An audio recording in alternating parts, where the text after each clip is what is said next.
મહેસૂલ વિભાગ દ્વારા તારીખ 10/6/2013 રોજ ટુકડા ધારાની અંદર એક સુધારો અધિનિયમ ક્રમાંક 14/2012 થી અમલમાં મૂકવામાં આવે. આ સુધારો એ સુધારા કાયદા 14/2012 એટલે કે તારીખ 4/2/2013 થી અમલમાં આવે. તો એને એ તારીખથી લાગુ કરવાનું રહેશે. પહેલા તો એ નક્કી કરવામાં આવ્યું.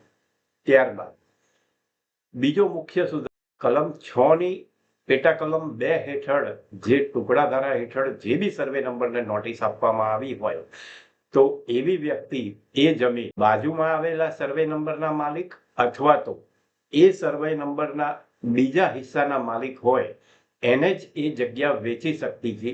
એના સિવાય કોઈને વેચી શકતી નથી. કલમ 6 ની પેટા કલમ 2 હેઠળ જેને નોટિસ મળી હોય કે જેની જમીન ટુકડા ધારા હેઠળ આવેલી હોય તો એવી જમીન એ ગુજરાત રાજ્યના કોઈ બી ખેડૂત ખાતેદારને એવી જમીન વેચી શકશે.